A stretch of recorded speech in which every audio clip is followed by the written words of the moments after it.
We read in Parshas Bereishit, Bereishit bor Elokim Eisa Shamayim V'Sa'oretz.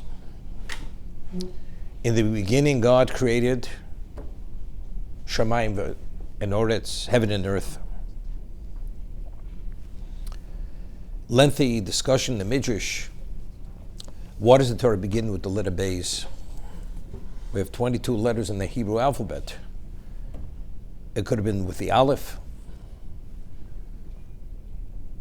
Anochi Hashem Elokecha, first of the 10 commandments. Tov is Torah. Torah Tzivu Lanu Moshe. Why did Hashem choose the Beis? So there's a Midrash.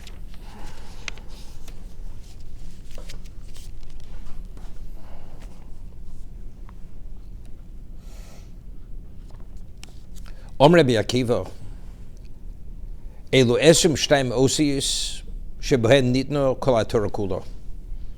The Torah its entirety was given with 22 letters in the Hebrew alphabet. Ve'chakukin be'eit shal heves al keser nora shel HaKadosh Baruch Hu, and they're etched with a pen of fire on the awesome crown of God.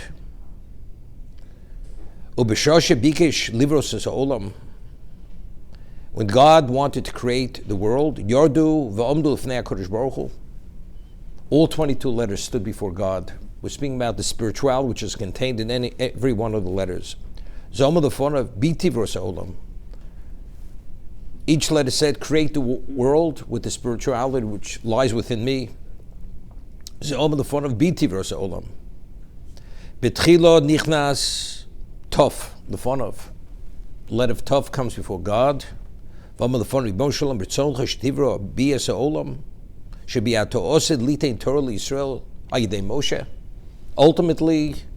the Tov represents Torah, which you're going to give to Klal Yisrael through Moshe Rabbeinu. Shenemar Torah tzivu lanu Moshe. Heishav HaKadosh Baruch Hu v'omar lav. The Tov doesn't make it, is not eligible. Nishani osed lasus boch roshim al mitzvos hanoshim shenemar vesviso tov. The Gemara tells us in Shabbos, when Hashem destroyed the Beis Hamikdash, He had said, you should write on the letters of those who are going to survive the Churban, the letter Tov in with black ink, and the ones who are going to die with red ink. Red means death. Black means live. So the Midas Hadin had come, the attribute of justice, before Hashem and said, but why are you allowing them to live? The tzaddikim? He says, well, because they didn't sin.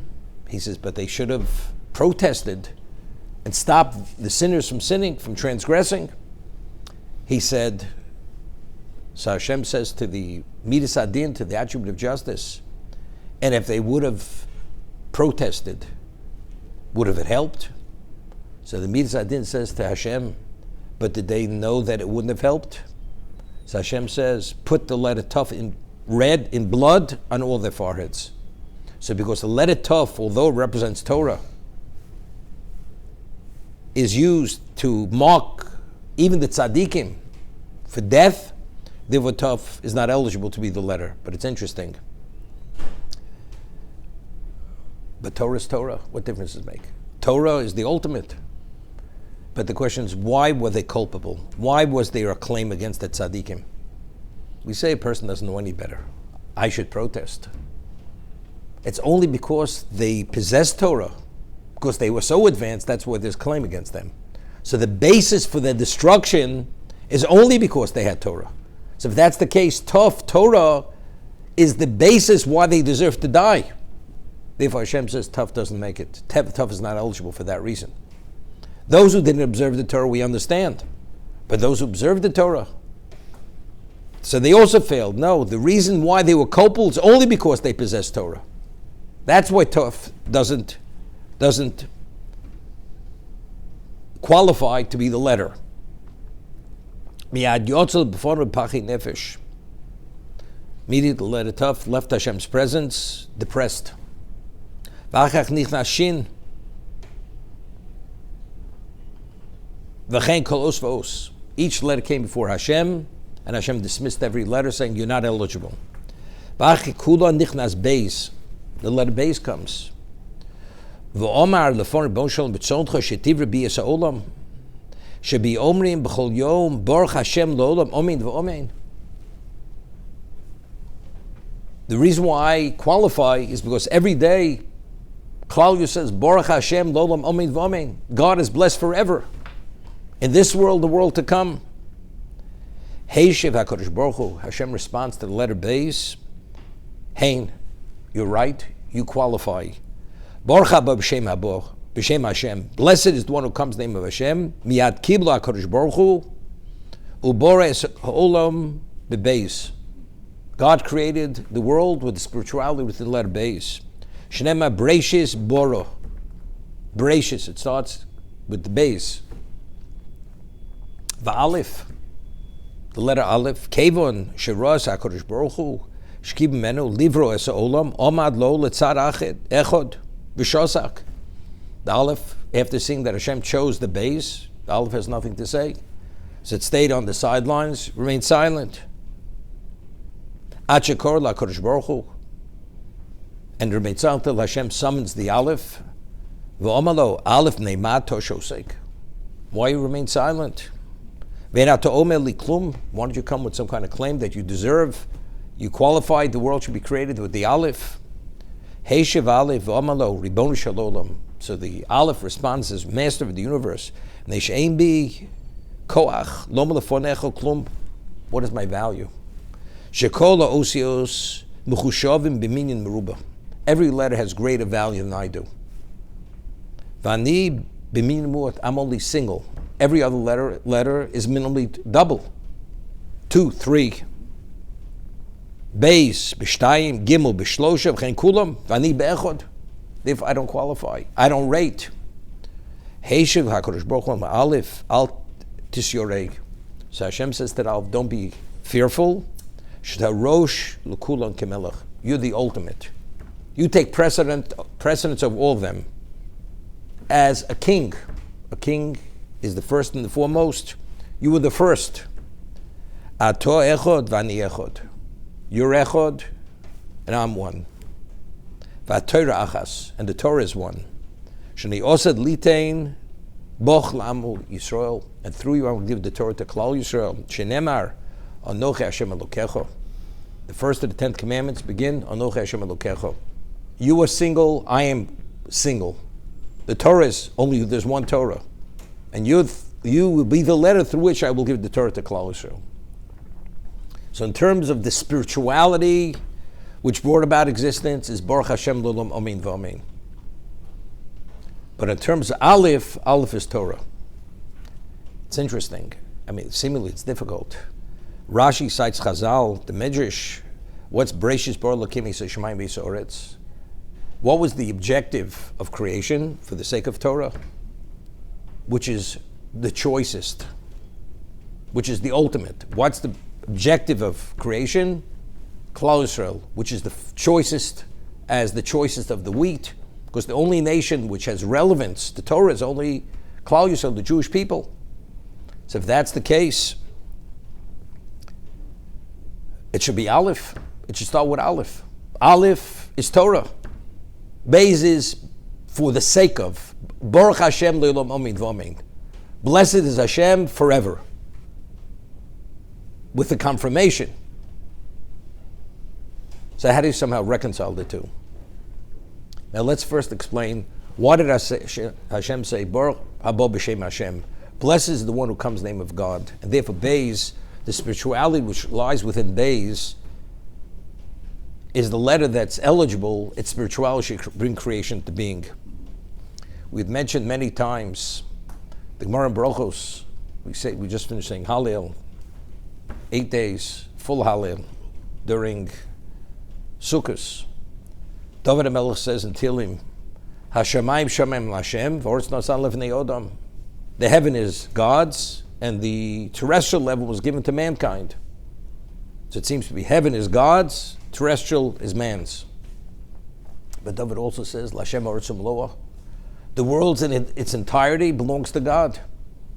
So if it all belongs to God, that includes even the terrestrial level. So how do we reconcile both statements of David?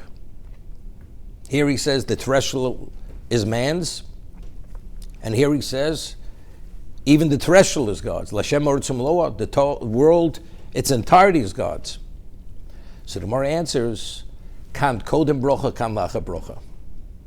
Before one acknowledges God, that he's the master, he's the king of the world in its entirety is God's, including the terrestrial level.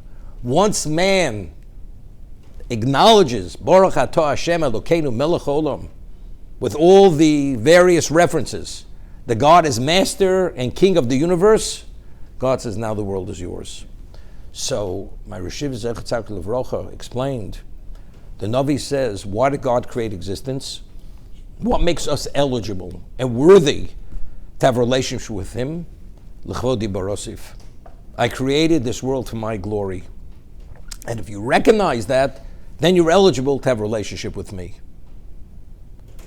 If a person goes and consecrates an animal as a sacrifice, and then, so a sacrifice is holy. If you benefit from a sacrifice, because it's been designated for God's usage, it's a Torah violation. What happens after you've sprinkled the blood? Which brings about atonement, kapora. So there was a drainage system that the blood would flow out to a valley, and they would sell the blood as fertilizer. How to use such holy blood for fertilizer? So the Gemara answers, the reason is because it's nasa mitzvoson. Its value is its designation. Once its designation has been utilized, it reverts back to ordinariness. The world is holy. It's consecrated. L'Shem Oretzum Loa. It was designated for what? To acknowledge that God is the master of the universe. God is the king of the universe. Once you've acknowledged that, then the transition is to ordinary status. Therefore, we could benefit from it. So what is the value? Every aspect of existence, what is its value? Baruch Hashem l'olam amin v'amin. Whether you do a mitzvah, you do it for the sake of God. Whether you eat mundane, the Rambam says in Hilchos Deos that a person's able to live 24 hours a day, every moment of his existence, that it should be a mitzvah. Everything. And he quotes a pasuk, Kol Pol Hashem L'Maneu. As long as you do the action for His sake, and the Rambam says, if a person eats to be healthy, to serve Him. If you sleep to be sufficiently rested, to serve Him. If you cohabit to have children, to be over the Hashem, to be those who serve God. Every aspect of your life, every moment is a mitzvah. What is that? That's Baruch Hashem Lo Mim Vamein. Everything I do is only for the sake of God. Even the ordinary action is when you breathe. Every b'chol nafshecha.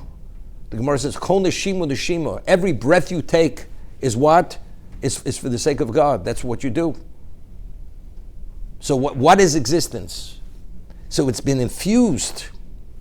Every aspect of existence has been infused with what profile? What's its usage? What's its value? Baruch Hashem lo amin v'amin. But why? Because you recognize that what the value is. Once you recognize what the value is, now we talk about Bishul Torah Shenikras Reishis. If you don't recognize that, we say Reishis Chochem Yiras Hashem. The prerequisite to wisdom is fear of God. If you recognize that, then we could talk about Torah. We had mentioned, Moshe Rabbeinu says to Klal Yisrael, Ma Hashem Elkecha Shol Me'imach. What is God asking of you? Lirosi.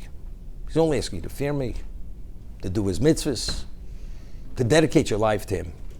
So the Gemara asks, is Yira Milsa Zdrosi, is it such a small thing? So the Gemara answers, for Moshe it was a small thing. Yeah, but that's not the Gemara's question. The Gemara's question is, what is Moshe saying? What is God asking? He's barely asking anything. Ma Hashem Elokecha Shol Me'imach. What is He asking you? To fear Him. So Gemara says, but fear, it's not so simple. To fear God, every moment of your life. So Gemara answers, well, for Moshe it wasn't a great accomplishment. But are we Moshe? We're not Moshe. So what is the Gemara's answer? The Gemara says, when it says, Mo Hashem elkech shom imoch al tikra mo elameo.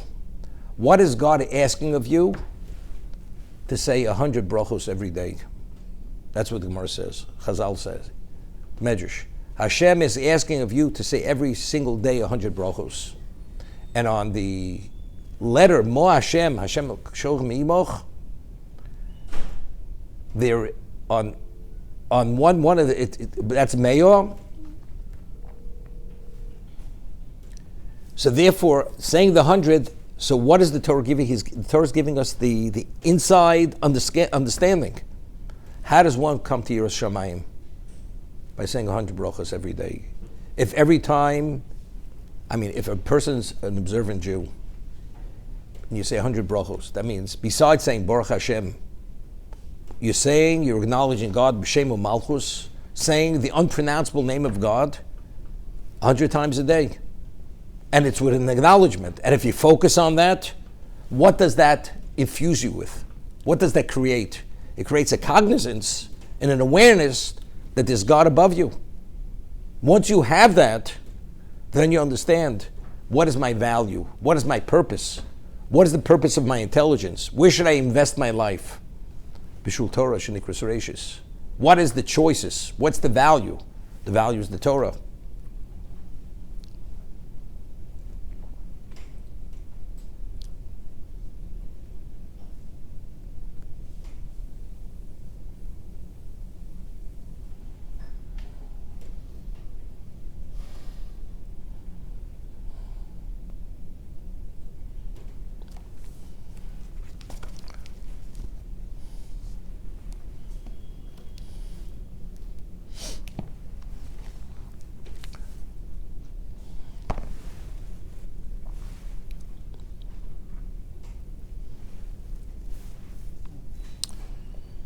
We know that there are various appellations for God. There's Elokim, there's Yud Kei Vav Kei. So over here, Rashi cites Chazal, Bor Elokim, v'lo nema Bor Hashem. It says Elokim created. Shebetchila ola b'machshava livrosa b'midas adin. Initially, God intended to create the world with the attribute of justice. But God saw the world can't survive. The exactness of justice, higdim midas rachmim. So he introduced the attribute of mercy, v'shitva l'midas adin, and he coalesced it into the midas adin. And that's what we find later. It says, Biyom hasos Hashem Elokim Eretz V'Shamayim.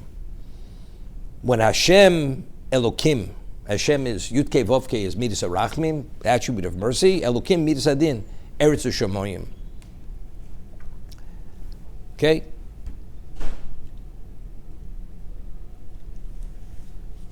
Firstly, there's a simple question. What do you mean? Bereishit bara Elokim eis hashamayim ve'eis haaretz. A human being who has choice.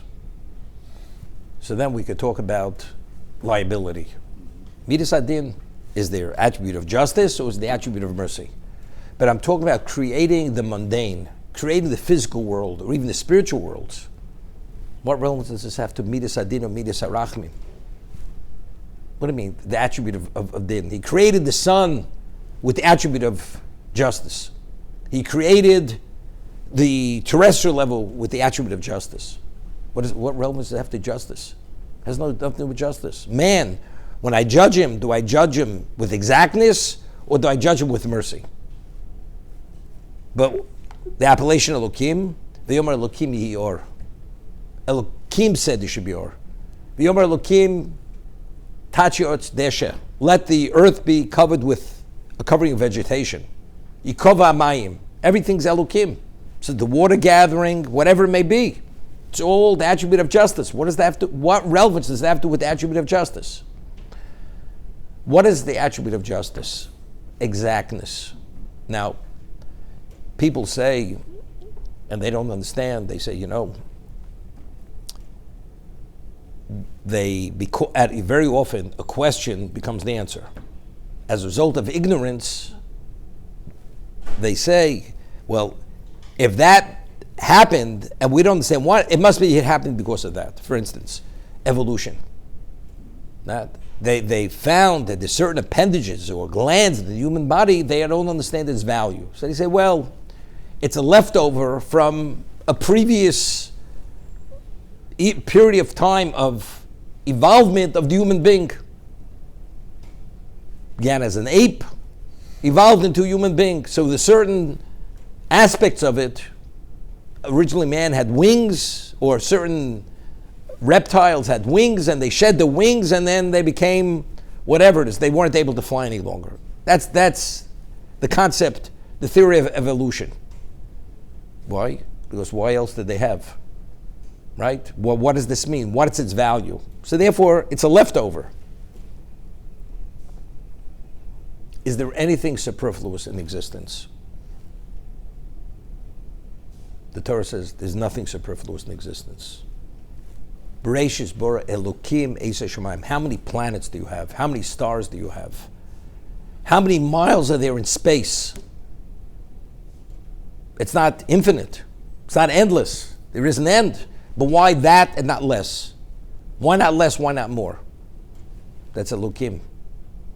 Hashem, when he created the world, it was with exactness. Everything's exact. The oceans, everything is exact.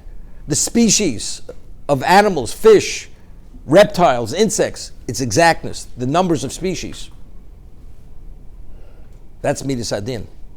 But why? Why does it have to be such exactness? We had once mentioned, the Gemara says in Avodah Zarah,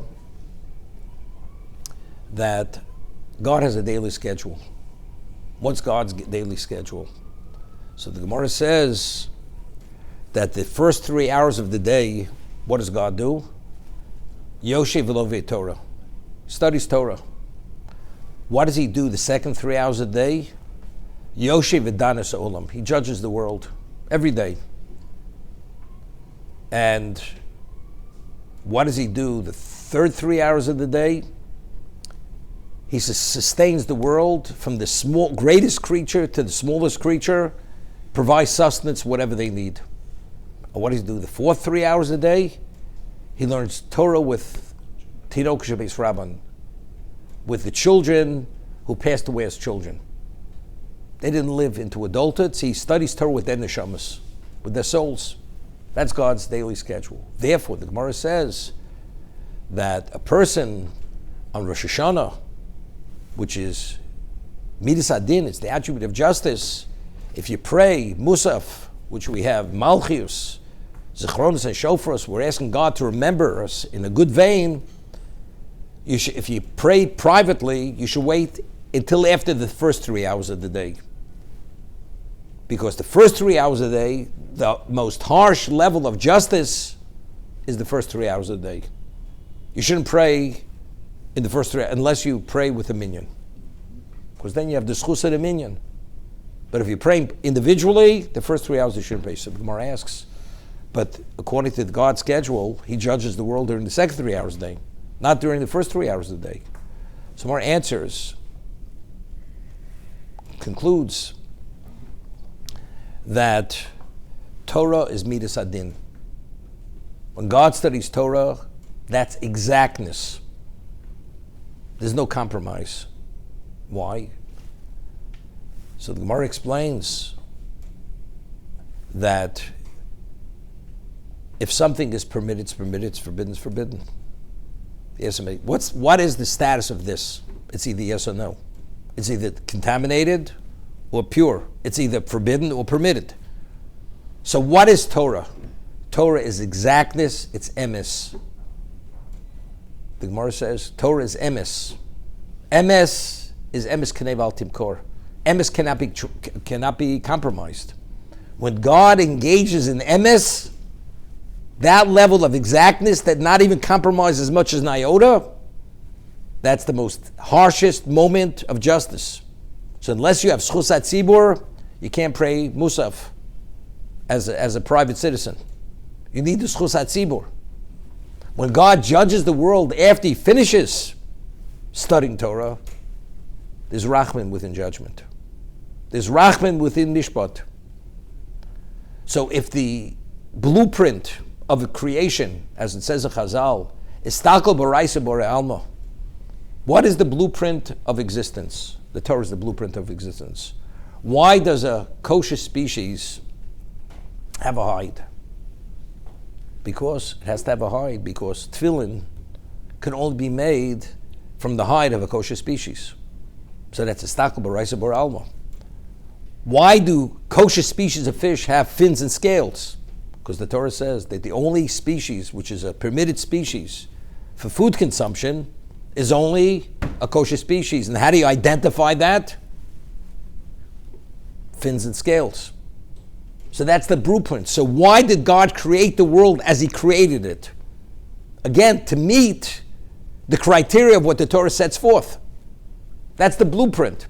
So if the Torah itself is emes, Torah Hashem Temima, it's perfect, and it's truth, there's no compromise. So if it's only to accommodate emes, so what is the exactness of creation? It has to reflect that truth. So now, if that is the objective of creation, is Torah.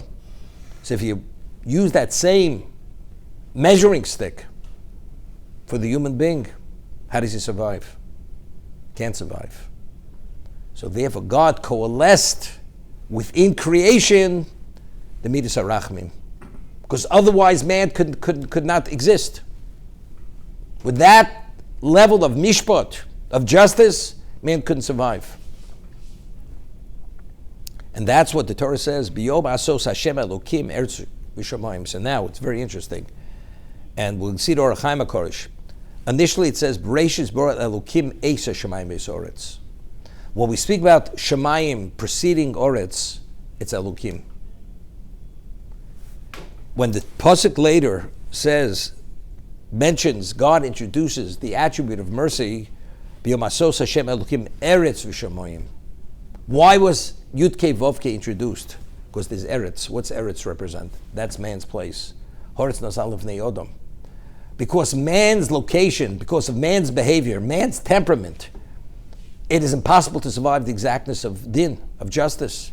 Therefore, it's Hashem Elokim Eretz. But when we speak about Shamayim, heaven is perfect.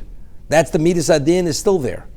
He cites an incident that, let's say, a malach makes a mistake and doesn't follow the order exactly as it should be followed. What happens? It's without mercy. There is no mercy. That's Elokim. That's Elokim Shamayim. When we speak Oretz, which is man, it's Hashem Elokim. Eretz v'Shamayim. So now over here, he goes to explain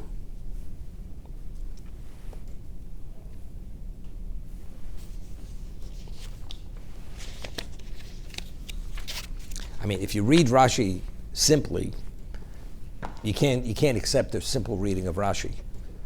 God wanted to create the world of midas harachmim. Initially, that was his intent.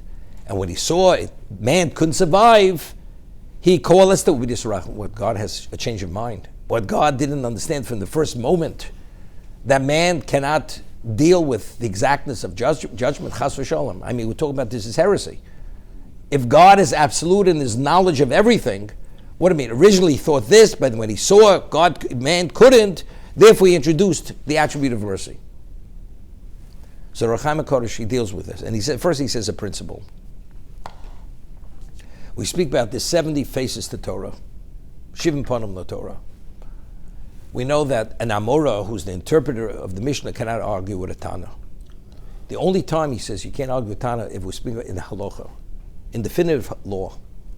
If that was the Masorah at Sinai, that this is definitive law, the Amora cannot argue in what the Masorah was.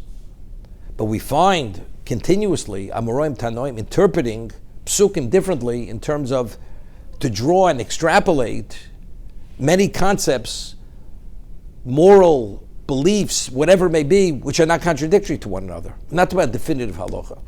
So he says, just as they, we can also.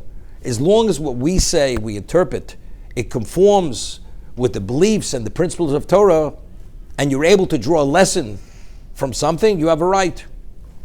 So this is the way he explains it. He says, when it says God coalesced midas harachmim with midas adin, he says one of two ways to understand it. And he'll show in a moment, either it means that initially God said there's going to be such exactness, and if you should fail, there's punishment. And rachmim means God is willing to look away. Or does it mean midas adin, the attribute of justice says, you commit the crime, you transgress, you have the infraction, you're punished immediately. The full brunt of the law. Midas harach means you will get the full brunt of the law, but it's distributed over an extended period of time. So to give the lethal dose at one time, Hashem won't do. That's midas hadin, to receive the dose at one moment. But midas harach says we're going to dole it out over a lifetime. We'll give you a chance to do tshuva. But tshuva itself is within the context of mishpat. So he says the first interpretation is incorrect. Because the Gemara tells us anybody who says HaKadosh Baruch Hu is mevater, that he looks away and he doesn't take that into consideration regarding judgment, his life should be compromised. If God compromises, a person's life should be compromised. There's no such thing. Any infraction we have, if we don't address it with tshuva, or we're not punished over a lifetime, we have debt to pay in the world to come. There's no such thing as God just sweeps it under the carpet and forgets about it. Everybody is liable and culpable for whatever we did wrong. So what does it mean? Shitivim midas harachmim. He coalesced the midas harachmim with the midas hamishpat. It means rather than giving the punishment in one dose, he gives it in multiple doses for man to survive it. And factually, there's no other way to understand. We say the bracha Rafa'inu in Shemona Esrei. We ask Hashem for healing. Now, why does a person become ill? Evidently, if a person doesn't deserve punishment, why does he become sick? The answer is, it's an atonement. So it's like the doctor prescribes a certain protocol of chemotherapy, and he guarantees the person, you get this dose, you live another 50 years in good health. And he begs the doctor not to give it to him, and he dies within 24 hours. Is that rachmim, or was that cruelty? By not giving the dose, it's cruelty. As painful as the dose may be, you're adding endless years to the man's life. So if Hashem gives us punishment, which is the equivalent of a rehabilitation to heal us, but we're asking Hashem, Rafa'inu Hashem Neirofei, heal us and let us be healed. Come to our assistance and let us be assisted, our salvation. It's insanity. Here he only gave it to us so we should have recovery, and we ask Hashem, please don't give it to us. Don't give us the dose. So there are many ways to understand it, but one way to understand it is exactly the way the Orach Chaim HaKadosh is explaining it. Rather than giving the dose which compromises our function, which causes not wellness, Rachmim, give us a chance to do tshuva. Administer in a way where it should not compromise our existence. To let us live our years to be able to deal with all the issues, and if there's debt, the debt will be left over. And hopefully we'll be able to pay the debt before we leave this world. So it's mishpat. We're asking for mishpat, but the context of mishpat should be with rachmim, should be with mercy. And that's the way he learns what it means. Originally it was mishpat. Now what kind of mishpat? What kind of mishpat? So he asks a question. He has a very good question. If actually God never had a change of mind, which God doesn't have a change of mind, it should have said, Bereishit Bora Hashem Elokim Eisa Shemaim V'Soretz. Right, immediately. He said it would have been misinterpreted. Because if it would have said, Bereishit Bora Hashem Elokim Eisa Shemaim V'Soretz, it would say, God compromises. God says, I'll look away. God doesn't look away. Whoever says God compromises on the law, his life should be compromised. Therefore, how does it start? Bereishit Bora Elokim. There's justice. And everybody gets the full brunt of justice. Now we have a question. How is it administered? Hashem Elokim. It's Hashem Elokim. Rather than giving the lethal dose in one moment, he distributes it over a lifetime. He doles it out over a lifetime, or he gives you a chance to do tshuva. So ultimately, it's mishpat. But how does he administer the mishpat? He administers the mishpat with rachmim. Therefore, it starts with Elokim. It's justice. Justice will be met, will be addressed. But how? Hashem Elokim.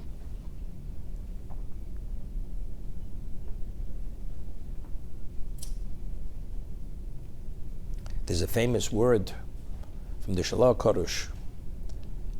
The Gemara tells us that when Moshe ascended to Shemayim for heaven to receive the Torah, Hashem showed him.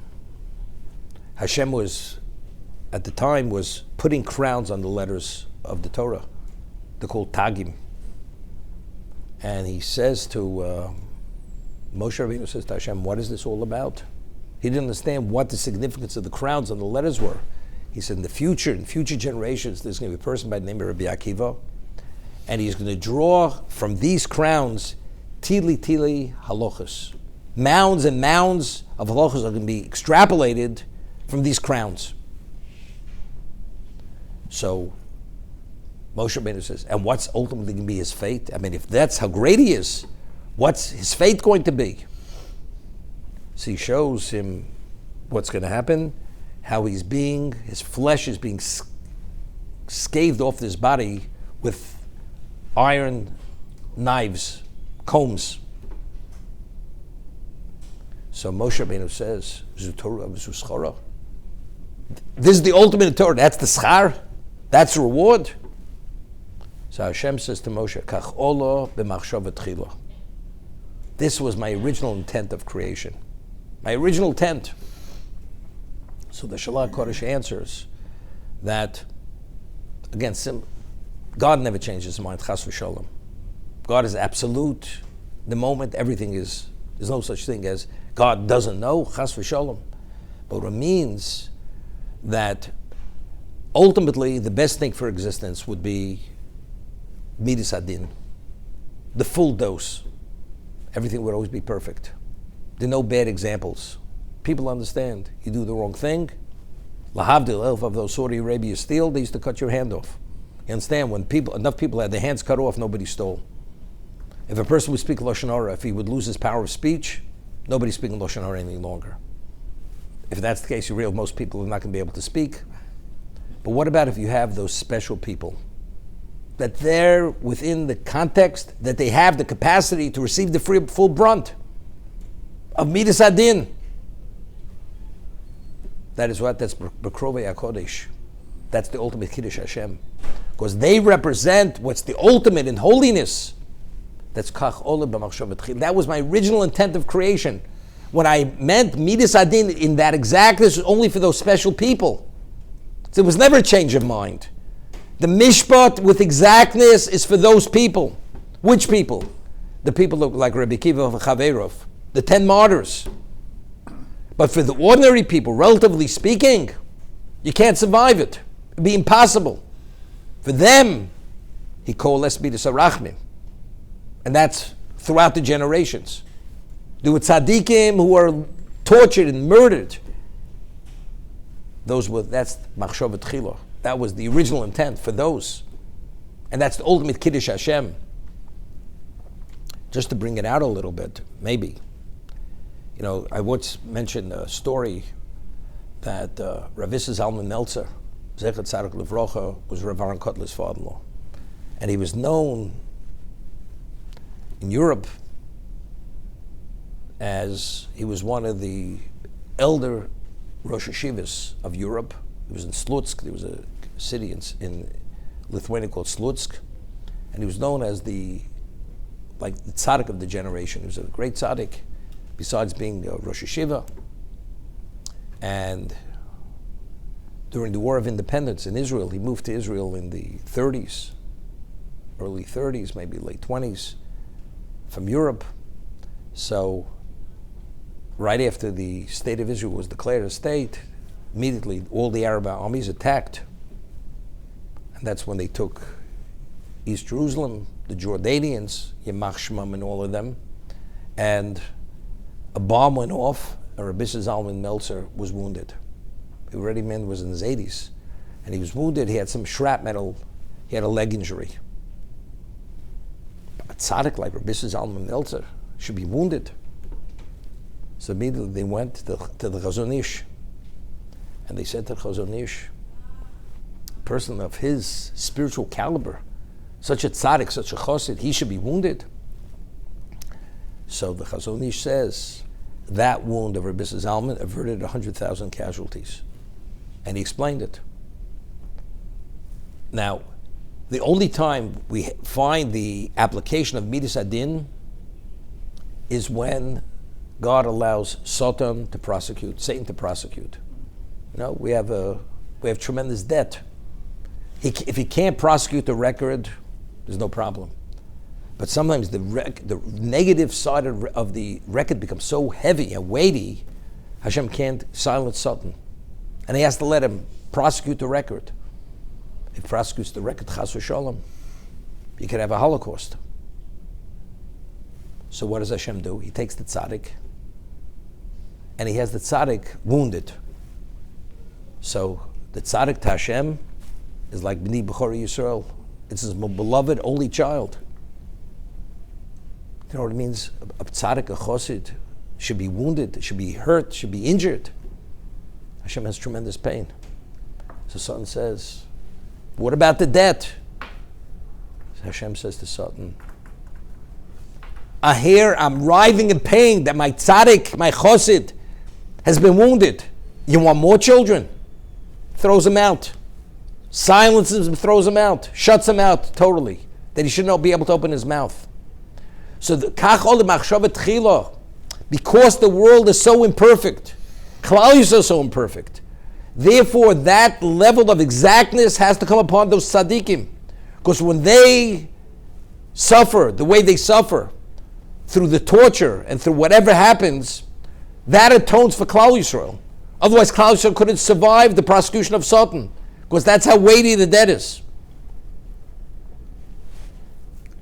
The Ohr HaChaim HaKadosh writes, he cites an Ovis to Reb Nosson,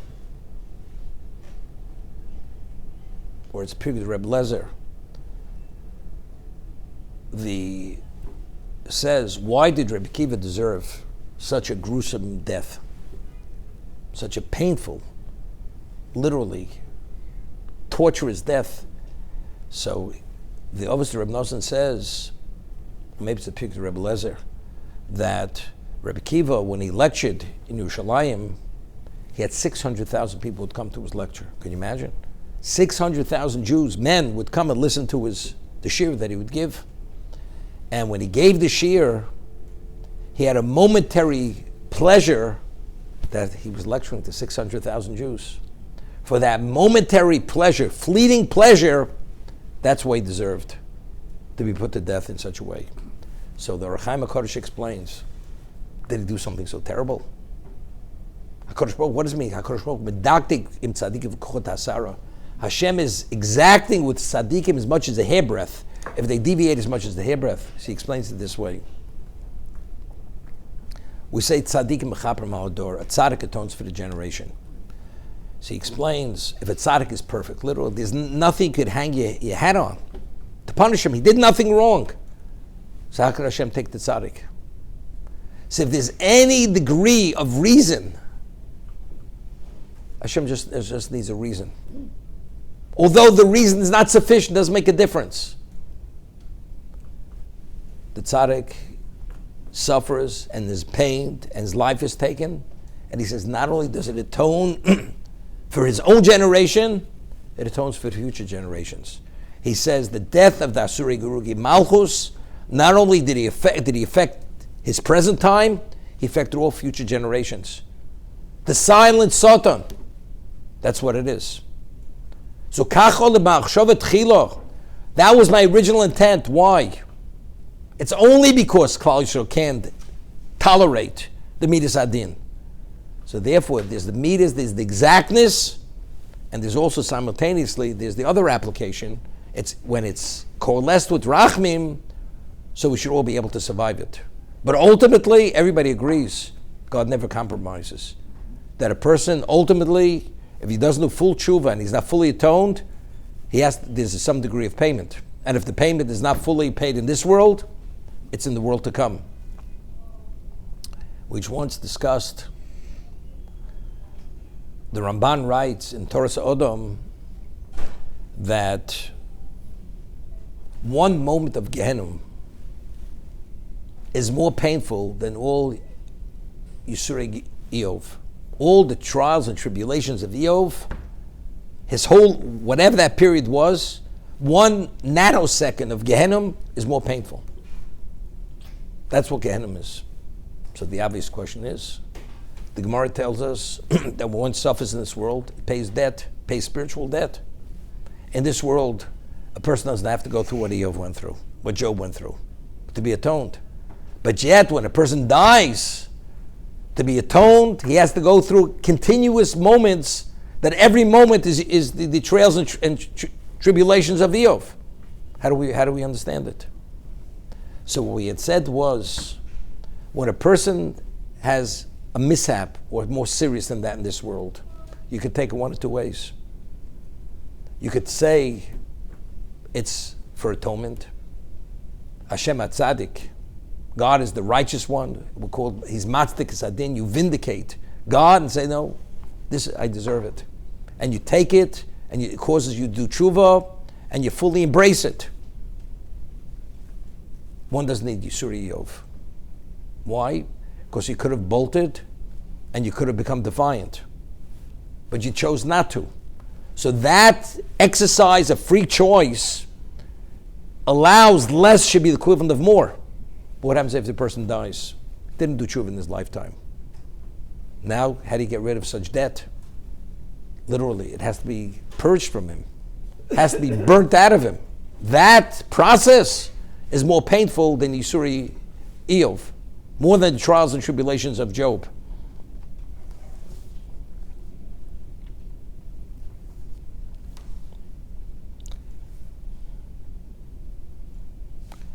Just end with one last thing. It says on the first day of creation, Vayerev Yivoker Yom Echod. So the obvious question is, it should say Vayerev Yivoker Yom Rishon. It was the first day, as it says. It was the second day, the third day. So Rashi cites the Midrash that the reason why it says Yom Echod is because the angels were not created until the second day. So on the first day of creation, all that existed was Echod, Hashem. So the Maral of Prague explains that on the first day of creation, the unity of God was obvious, irrefutable, and absolutely clear, that there was no mistake, it was only him, there's nobody but him. What about when he created the angels, the Malochim?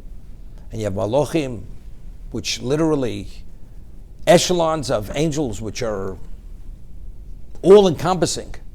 The Gemara tells us that the Chayes HaKodesh, that whatever it means, based on the Kabbalistic interpretation, Ma'aseh Merkava, just the fifth angel, it takes 500 years to travel the fifth angel, whatever that means. That's the dimension of the angel. So when you have such spiritual beings created, this blurs the obviousness of the unity of God. So he's no longer the Echad. He's not perceived as the Echad. Of course, we believe he's Echad, but perception-wise, it's obscured a little. What's the proof? That's how the Maral explains. We find that when Hashem created Adam before the sin, it says the Malochim, the angels, they started to say Shira to Adam, because his radiance had a semblance of God's ray. He's Tselem Elokim. He has a neshama. The angels had mistaken that. So what does that mean? Isn't God obvious? He's Echad. They know he's Echad. But evidently they saw something. So Adam's radiance obscured the radiance of Hashem. They started to say Shira to him. So he's no longer Echad. First day he's Echad, he's no longer Echad. In Parshas Dvorim, in Parshas Hazinu, we'd read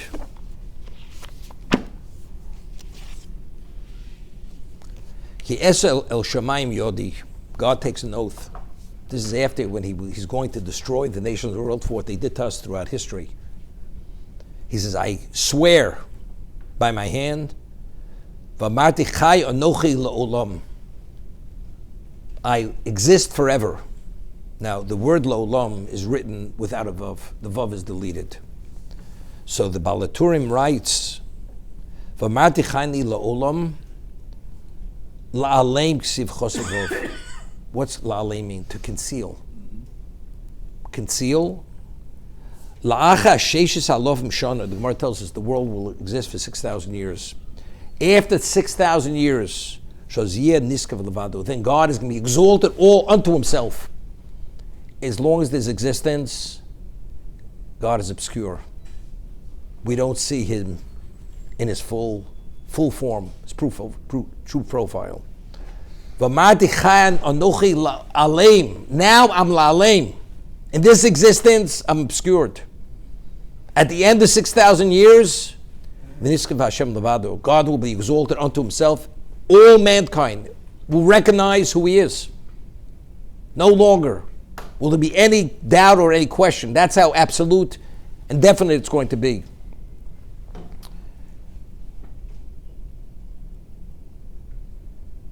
Chazal tell us that the name Shema Meforish is Yud Kei Vav Kei. But we know it's a Torah violation that you're not permitted to pronounce it based on its spelling. And Yud Kei Vav Kei we pronounce like the unpronounceable name of Adni. God is master. Because, what is it based upon? Because it says La'olam. Zeh Shmi La'olam, V'zichri L'dor V'dor. So over there, when it says Zeh Shmi La'olam, this is my name forever, the word La'olam is spelt with the Vav deleted. Zeh Shmi L'aleim. You must conceal it. It should not be read as it's written, and therefore we read it Adni. Why not? Now, what is the representation of Yud Kei Vav Kei? Hoya Hova V'yeh. God is infinite. That we know God is infinite. Do we see Him as infinite? Do we see that infinite profile? We don't see it. We accept it. It's part of our Masorah. It's part of our belief. So because it's la'aleim, it's concealed. There's a vacuum, there's a void in the existence. So how do we pronounce it? We can't pronounce it as it's written. It's written is not our reality. Because the reality is, our reality is master. But Hoyah, that He was, is, and will always be, that He's infinite, that He spans all existence forever. We have no inkling of what that is. Therefore, you can't pronounce it. Yud Kei Vav Kei. What's the pronunciation? Adni, master. Same idea. Hashem is obscure. This is even before the Chet of Adam Rishon, even before the sin Adam, man ate of the tree of knowledge. Hashem was only Echad the first day of creation. Once the Malachim were created, there was a degree of diminishment, not chasrum, diminishment of Him, but perception-wise, He wasn't recognized, wasn't seen. Of course, the Malachim understand that, but in the perception, it wasn't there any longer. So after the Chet Adam Rishon, when man was tainted with the Ra of the Eitz Hadas, there's no question. So after, when Hashem says, Zeshmi Aleim, we live in Helim, we live in a vacuum, we live in a void. And that's why the Bechira is so much greater and so much more of a challenge. And therefore, Habol Letar Misainoso. Therefore, if a person wants to purify himself, one merits divine assistance, because otherwise it's impossible. Because since Hashem's presence is concealed, and there's an ilum, there's a concealment of that presence and that name, therefore you merit that special siyata d'shmaya, Habol Letar is Misainoso.